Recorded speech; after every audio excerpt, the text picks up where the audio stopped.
नमस्कार, आध्यात्मिक दर्पण में आप सभी का एक बार फिर स्वागत है। पेश है आज की खास खबरें। इंटरनेट मीडिया का दुरुपयोग कर धर्म जातियों को लड़ाने पर सीएम योगी ने जताई चिंता। अंतरिक्ष यात्री सुमांशु शुक्ला का बड़ा बयान, भारतीय अंतरिक्ष उड़ान का सपना होगा साकार। मंदिर निर्माण में निकला प्राचीन शिवलिंग, श्रद्धालुओं में उमड़ी आस्था की लहर। हाईटेक सुरक्षा के घेरे में राम मंदिर, जल थल एवं नभ से निगरानी का निर्णय। आध्यात्मिक दर्पण लाया इनामों की सौगात, जुड़े और जीते ढेरों इनाम। श्री राधा कृष्ण मंदिर में भागवत कथा श्रवण से भक्तों में भक्ति और ज्ञान का संचार। श्रीमद् भागवत कथा महायज्ञ का हुआ शुभारंभ, कलश यात्रा बनी आकर्षण। श्राद्ध पक्ष में भागवत कथा से पितरों को प्रसन्न करने का दिया संदेश। अब खबर विस्तार से। इंटरनेट के गलत इस्तेमाल पर मुख्यमंत्री योगी ने जताई चिंता। टेक्नोलॉजी को बताया महत्वपूर्ण, परंतु सावधानी जरूरी। बस्ती से आध्यात्मिक दर्पण संवाददाता कुमार वंश की रिपोर्ट। बस्ती के एक कार्यक्रम में पहुंचे मुख्यमंत्री योगी आदित्यनाथ ने इंटरनेट मीडिया के दुरुपयोग पर चिंता जाहिर की। उन्होंने कहा कि टेक्नोलॉजी हमारे लिए महत्वपूर्ण तो है, लेकिन सावधानी बहुत जरूरी है। यहाँ जाति को जाति, धर्म को धर्म से लड़ाने का प्रयास भी इंटरनेट के माध्यम से हो रहा है। यही नहीं, इंटरनेट मीडिया के माध्यम से साइबर फ्रॉड और ब्लैकमेलिंग जैसी घटनाएं भी घटित हो रही हैं। यही नहीं, तस्वीरों के साथ छेड़छाड़ कर लोगों को भी मूर्ख बनाया जा रहा है। मुख्यमंत्री योगी ने कहा कि लोग प्रतिदिन 4 से 6 घंटे इंटरनेट मीडिया के साथ बिता रहे हैं। इतना समय इंटरनेट पर देना शरीर को नुकसान पहुंचाने के बराबर है। इसके प्रभाव से असमय ही आंखें जवाब देने लग जा रही हैं।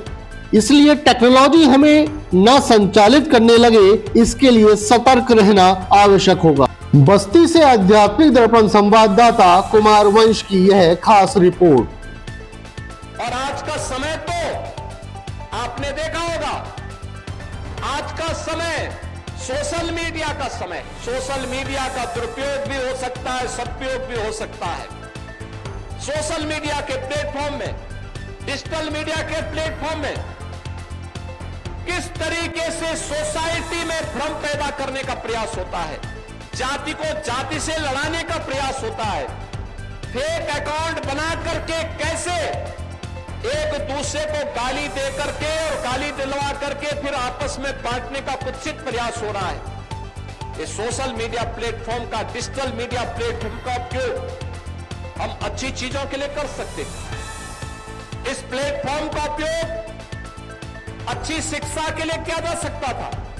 कोविड कालखंड में आपने देखा होगा, वर्चुअल क्लासेस चली, ऑनलाइन क्लासेस चली, जगह जगह से शिक्षकों ने पाठ्यक्रम के माध्यम से अपने अच्छे कंटेंट देकर के बच्चों को पढ़ने के लिए प्रेरित किया।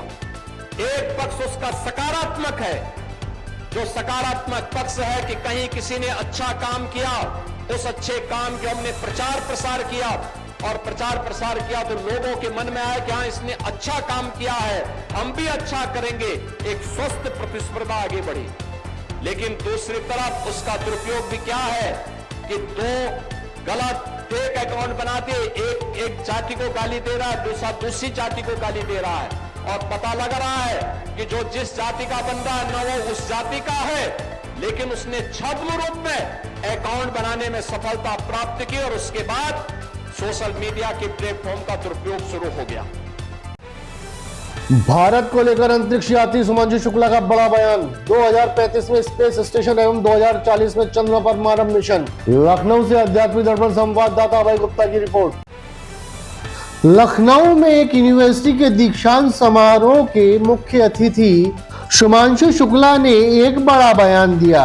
उन्होंने कहा कि यह अतीत का भारत नहीं है जो आगे बढ़ने का इंतजार कर रहा हो, यह वह भारत है जो नेतृत्व कर रहा है, नवाचार कर रहा है और भविष्य को आकार भी दे रहा है। यही वह भारत है जो आपकी प्रतीक्षा कर रहा है।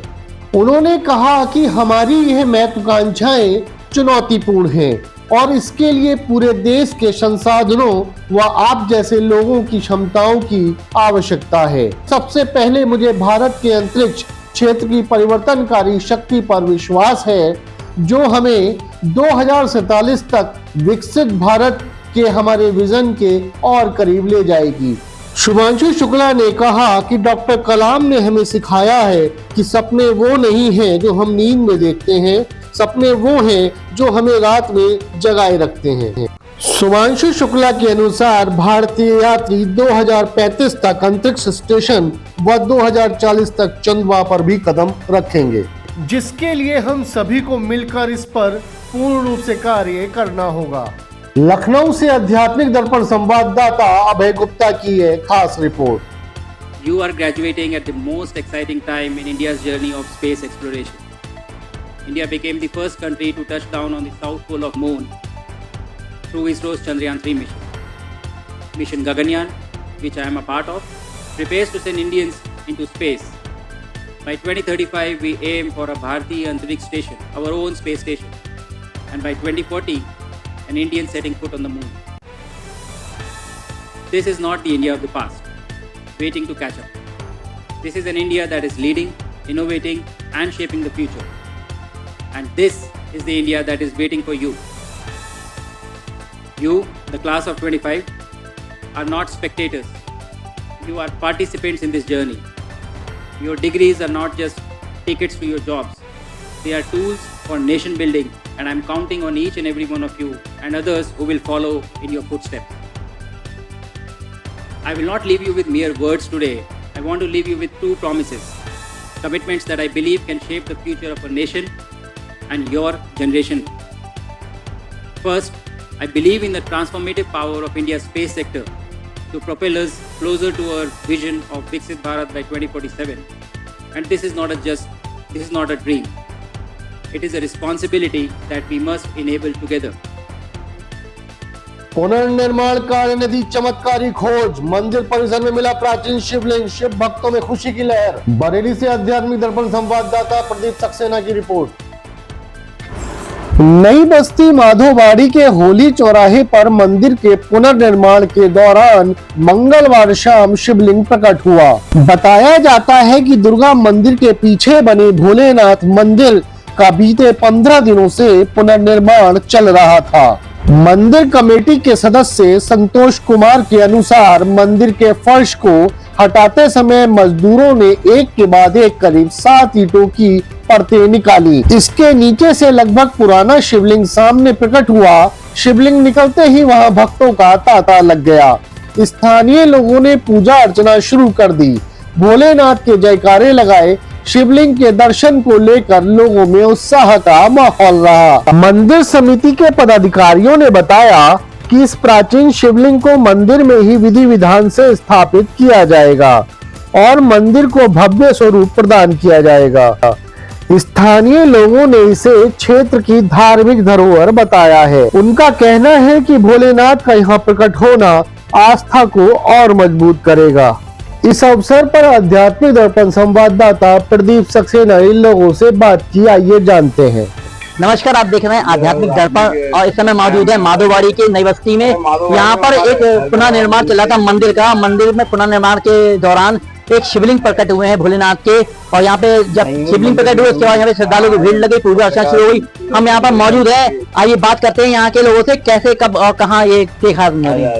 क्या नाम है सबका? संतोष कुमार राठौर। कब पता लगा आपको, ये कैसे देखा आपने?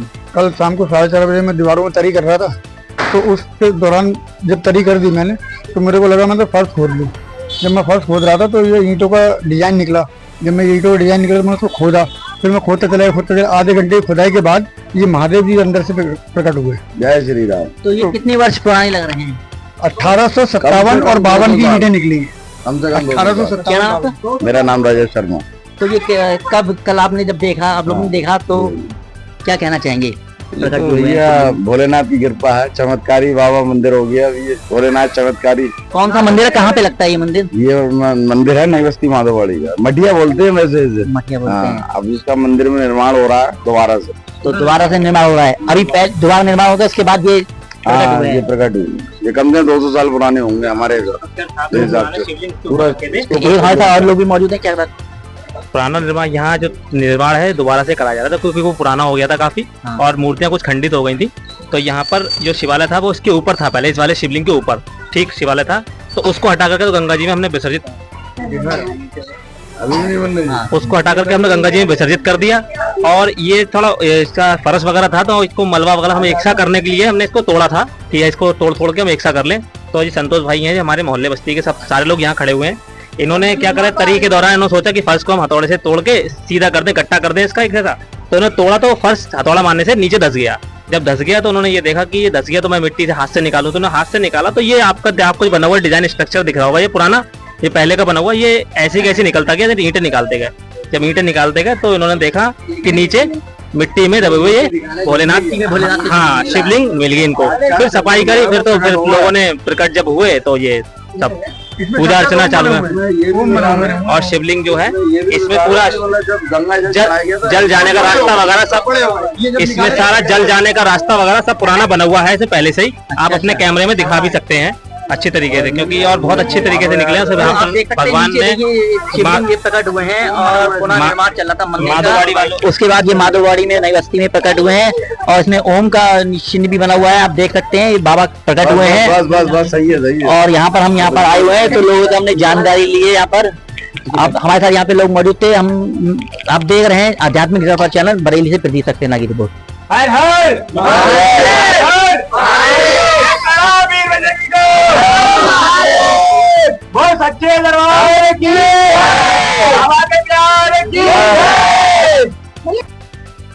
राम मंदिर परिसर को मिली नई सुरक्षा ढाल, स्थायी समिति ने तय की हाईटेक रणनीति। अयोध्या से आध्यात्मिक दर्पण संवाददाता कोमिला तुषार की रिपोर्ट। राम जन्मभूमि परिसर की स्थायी सुरक्षा समिति की बैठक ट्रस्ट भवन में एडीजी सुरक्षा की अध्यक्षता में हुई। इसमें परिसर की सुरक्षा में परिंदा भी पर ना मार सके और जल थल के साथ आसमान से पूरी तरह सुरक्षित रहे, इस पर चर्चा हुई। इसके साथ ही सुरक्षा संबंधित तैयार किए जा रहे खाके पर भी मंथन किया गया। लगभग 4 घंटे तक चली बैठक में परिसर में कुछ नए यंत्रों को भी शामिल करने के प्रस्ताव रखे गए, जिस पर सभी ने अपनी सहमति जताई। मंडलायुक्त राजेश कुमार ने बताया कि यह एक नियमित बैठक है जो समय समय पर होती रहती है। सुरक्षा कर्मियों और ट्रस्ट के बीच अच्छा तालमेल बना रहे, इस संबंध में सुरक्षा व्यवस्था पर विस्तार पूर्वक मंथन किया गया। आईजी प्रवीण कुमार ने बताया कि राम मंदिर परिसर में पैरामिलिट्री फोर्स पीएससी एसएसएफ के जवान तैनात हैं, जिसको लेकर समय समय पर सुरक्षा संबंधित ऑडिट होता रहता है। वर्तमान में राम मंदिर परिसर की सुरक्षा व्यवस्था को और कैसे बेहतर किया जाए, उस पर विचार किया जाता रहता है। आने वाले समय में आवश्यक अनुसार बदलाव भी किए जाएंगे। जिलाधिकारी निखिल टीकाराम फुंडे ने बताया कि परिसर की सुरक्षा के दृष्टिगत सभी पहलुओं पर चर्चा की गई है। शासन से जो भी निर्देश है उसका अनुपालन कराया जाएगा। एडीजी सुरक्षा की अध्यक्षता में राम जन्मभूमि परिसर की स्थायी सुरक्षा समिति की बैठक में जल, थल और नभ से राम मंदिर की सुरक्षा को हाईटेक करने पर संपूर्ण विचार किया गया। आने वाले समय में सुरक्षा के लिए उपयोग में आने वाले नए उपकरणों के बजट के लिए भी प्रस्ताव रखा गया। अयोध्या से आध्यात्मिक दर्पण संवाददाता कोमिला तुषार की है खास रिपोर्ट। आज राम जन्मभूमि ट्रस्ट के यहाँ पर कार्यालय में हम लोगों ने एक बैठक में प्रतिवाद किया, जो कि राम जन्मभूमि तीर्थ क्षेत्र की स्थायी समिति है, जिसमें कि एडीजी सुरक्षा साहब, एडीजी जोन साहब, एडीजी एसएसएफ और मंडल और जनपद के सभी आला अधिकारी रहे। सुरक्षा जो है वो हमारी प्राइमरी रिस्पॉन्सिबिलिटी है और उसी के दृष्टिगत यहाँ पर सभी पहलुओं पर हम लोगों ने चर्चा की है। ये एक नियमित बैठक थी जिसमें कि पैरामिलिट्री फोर्स, पीएससी, एसएसएफ के जो लोग रहते हैं और जो सुरक्षा को लेकर के जो समय पर इसके सिक्योरिटी ऑडिट होता है, उस पर हम लोग मंथन करते हैं। और सेंट्रल गवर्नमेंट और स्टेट गवर्नमेंट की बहुत सारी एजेंसी जो इन्वॉल्व रहती है, मंदिर का प्रशासन जैसा कमिश्नर साहब ने बताया, तो सभी से बात करके और उसमें जो कैसे से और बेहतर किया जाए, सुरक्षा के जो नए डायमेंशन से कैसे से अपडेट किया जाए, ये सारी चीज़ें की जा रही है। और ये ऑनगोइंग चीज़ है और लगातार हम लोग अपने कार्यों में सुरक्षा के आवश्यक जो प्रोटोकॉल है उसके हिसाब से सारी व्यवस्थाएं की जा रही हैं और जो कल जो उत्सव के स्थितियाँ जो त्योहारों की स्थितियाँ चल रही हैं सर ध्वजारोहण के बाद दर्शन के लिए परकोटे में और सब मंडपों में देखिए इन चीज़ों पे सभी विचार विमर्श चल रहा है और बहुत सारी चीज़ें होंगी वो आगे आके बताएंगे। पूर्व समिति की बैठक यहाँ पे होती रहती है क्योंकि नियमित बैठक है समय समय पे होती है जिसमें कोऑर्डिनेशन जो मंदिर ट्रस्ट का है बाकी फोर्सेज लगी हैं और जिला प्रशासन का पुलिस का जो भी कोऑर्डिनेशन है वो इश्यूज डिस्कस होते रहते हैं। एक रेगुलर बैठक की उसमें आगे के जो काम चल रहे हैं और एक्टिविटीज के बारे में डिस्कशन सुरक्षा को लेकर आज पूरे परिसर की सुरक्षा हेतु जो स्थायी समिति है उसकी आज यहाँ पर बैठक संपन्न हुई है जिसमें ADG security, ADG zone, ADG SSF, IB के एडिशनल डायरेक्टर मैडम और अन्य वरिष्ठ अधिकारियों ने इसमें प्रतिभाग किया है।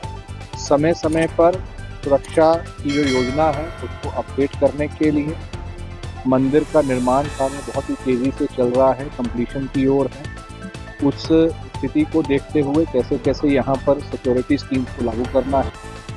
लेते हैं एक छोटा सा ब्रेक, आप कहीं मत जाइएगा, देखते रहिए आध्यात्मिक दर्पण। बरेली वासियों के लिए बड़ी खुशखबरी, glorify unisex salon and academy लेकर आ रहा है हरियाणवी नाइट, जहां हरियाणवी सुपरस्टार गायक अजय हुड्डा अपनी धमाकेदार प्रस्तुति से सजाएंगे बरेली क्लब की शान। इस शानदार आयोजन का प्रबंधन कर रहा है चिराग इवेंट और डिजिटल मीडिया पार्टनर है आध्यात्मिक दर्पण। खास बात, सिर्फ 500 रुपए में मिलेगी 2 लोगों की एंट्री। टिकट उपलब्ध है यहाँ पर। ग्लोरीफी यूनिसेक्स सैलून, 100 फुटा रोड, विक्की कार बाजार, satellite, blue moon, Kila road, CNG roadways, Balaji restaurant, Rajendra Nagar, iCloud, butler shop number B4। तो तैयार हो जाइए, बरेली में होने जा रहा है धमाकेदार हरियाणवी नाइट, मिस मत कीजिएगा। गंगा ज्योति eye hospital, Harunagla road, Bareilly. आपकी आंखों का संपूर्ण इलाज आधुनिक सुख सुविधाओं के साथ। आपकी आंखों का सच्चा साथी गंगा ज्योति आई हॉस्पिटल, हरूनगला सब्जी मंडी, बीसलपुर रोड, बरेली।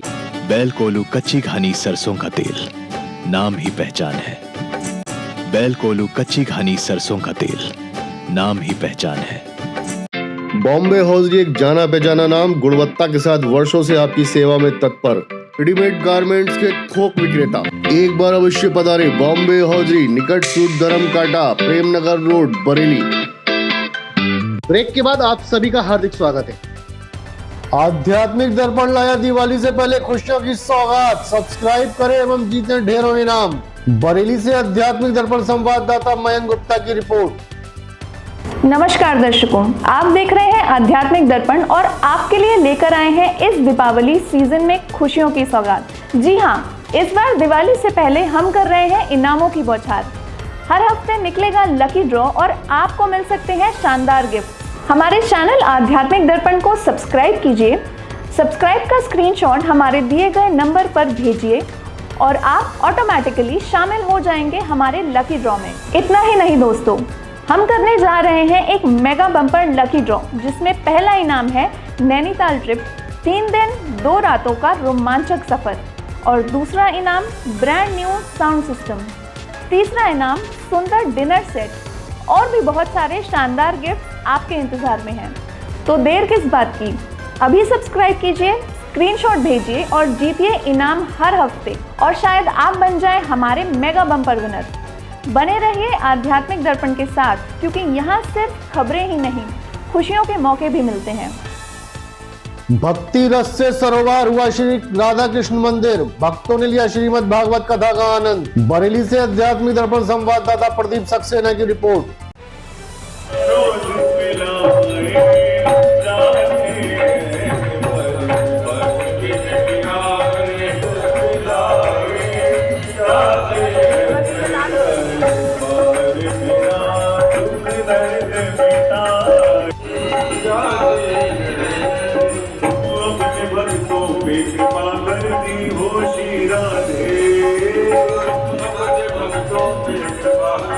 हो श्री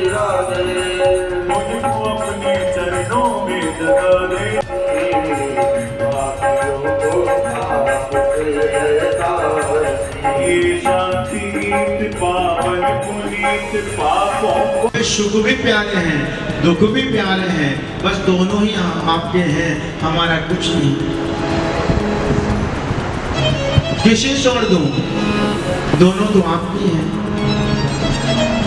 सुख भी आपके हैं और दुख भी आपके हैं, हमारा क्या है?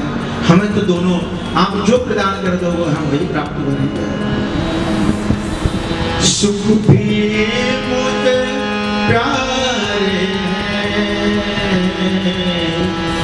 दुख भी मुझे प्यारे हैं, छोड़ो मैं किसे भगवान, दोनों ही तुम्हारे हैं। सुख भी मुझे प्यारे, नव ज्योति जलाने वाला,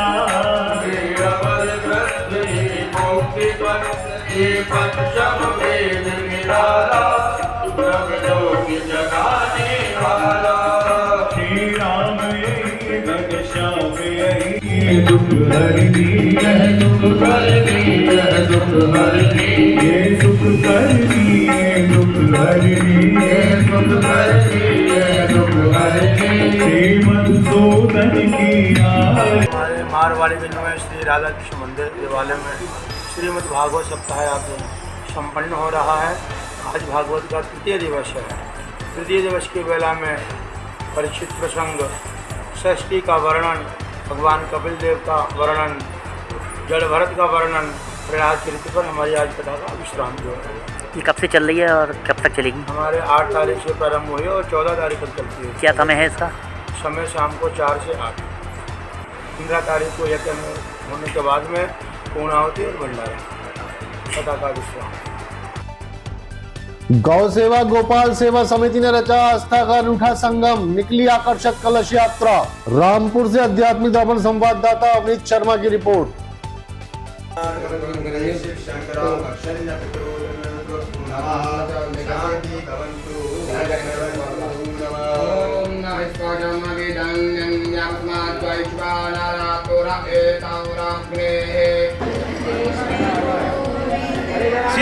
सीधे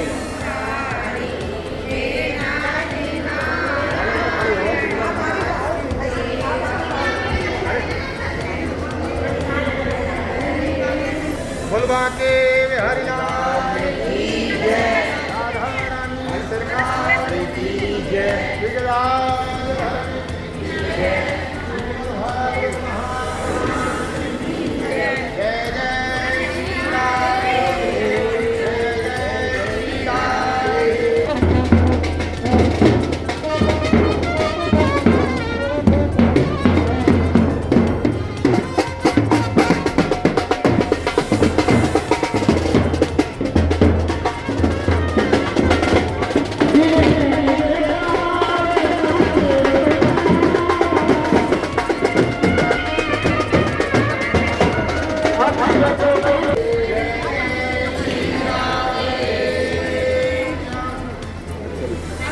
देखो अपने में कलश उड़ा लो और कलश के पैसे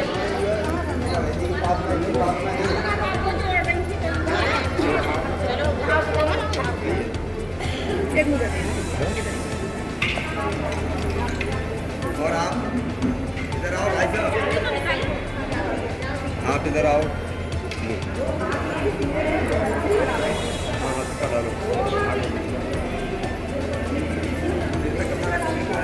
हाँ हाँ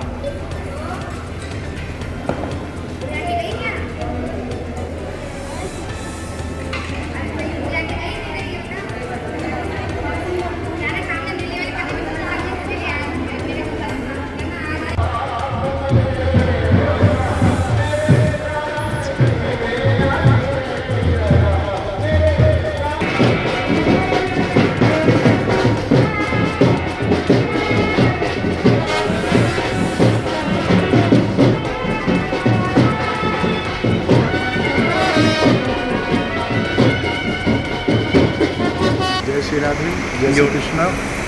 गौ सेवा गोपाल सेवा समिति के द्वारा सन 2007 से प्रतिवर्ष श्रीमद् भागवत सप्ताह का आयोजन किया जा रहा है पितरों की शांति के लिए। इस वर्ष इसका 19वां वर्ष है और श्री आदर्श हरिहर मंदिर से, आदर्श रामलीला मैदान से ये कलश यात्रा आज प्रारंभ होगी, जो आदर्श धर्मशाला पर आकर विश्राम लेगी। इसके पश्चात कथा का आयोजन रहेगा।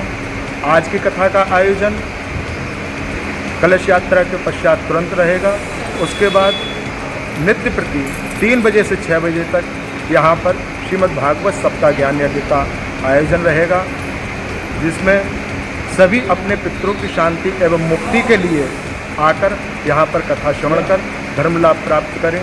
जय श्री राधे, जय श्री राधे।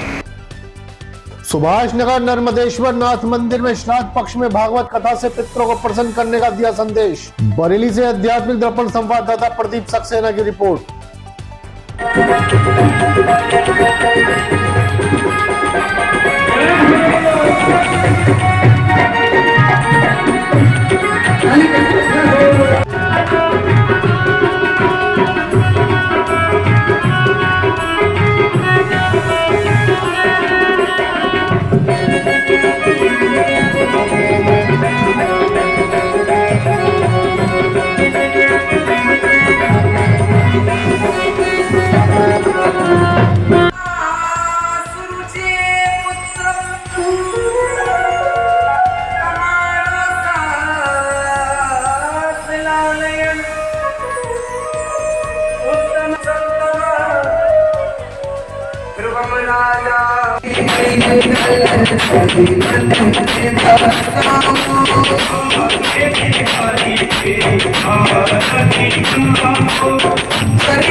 देखिए 8 तारीख से लेकर के 15 तारीख तक पितृ पक्ष में पितरों के निमित्त बाबा नर्मदेश्वर नाथ मंदिर के पवित्र प्रांगण में यह आयोजन को रखा गया है। पितृ पक्ष में कहते हैं भाग्योदयेन बहुजन्म समर्जितेन च सत्संग लभेत। जीवन में एक नहीं अनंत जन्मों का भाग्य उदय होता है, तब सत्संग की प्राप्ति होती है, तब जीवन में ये पुण्य कार्य करने का अवसर प्राप्त होता है। और नाथनगरी वालों को तो, सुभाष नगर वासियों को तो ये अत्यंत ही एक अवसर प्राप्त हुआ है कि अपने पितरों को मुक्त करने के लिए और पितृ पक्ष में पितृ दोष दूर करने के लिए, सारे दोषों को दूर करने के लिए इस आयोजन में आए और निःशुल्क रूप से यहाँ पर वेदी पूजन करें। यहाँ पर दैनिक यज्ञ भी करा जा रहा है, सुबह यज्ञ में अपनी सहभागिता प्रदान करें और यज्ञ के बाद में यहाँ पर पांडाल में आकर के भगवान का भजन करें, जिससे हमारे पितृ कृपा हो, जिससे हमारे ऊपर देव कृपा हो और मनुष्य की कृपा हो। ये राजीव कॉलोनी गली नंबर 3 में नर्मदेश्वर महादेव का शिव मंदिर है, प्राचीन मंदिर है। इसमें आज भागवत कथा का 3रे दिन का पाठ था। इस कथा का महत्व इसलिए और बढ़ जाता है कि ये श्राद्ध पक्ष में है। श्राद्ध पक्ष में कथा सुनने का और कराने का बहुत महत्व है, क्योंकि इसमें हमारे पितरों को मुक्ति और शांति मिलती है। और भागवत कथा मैं तो हर कथा में लगभग जाता हूँ, हर्षित उपाध्याय जी जो यहाँ की कथा करते हैं उसमें शामिल रहता हूँ। इस कथा का व्यवस्थापक भी है, इस नाते बहुत सुंदर कथा हो रही है। जुड़े रहें आध्यात्मिक दर्पण के साथ, सब्सक्राइब करें एवं बेल आइकन दबाएं। आध्यात्मिक, धार्मिक, सामाजिक, सांस्कृतिक एवं राजनीतिक खबरों का सर्वोत्तम मंच। आध्यात्मिक बुलेटिन के प्रायोजक थे राष्ट्रीय ग्रुप ऑफ इंस्टीट्यूशन, उज्जवल भविष्य की गारंटी। ग्लोबल हॉस्पिटल, बेहतर स्वास्थ्य की नई पहचान। गंगा ज्योति आई हॉस्पिटल, आपकी आंखों का सच्चा साथी। बॉम्बे हॉजरी, गुणवत्ता और विश्वास का प्रतीक।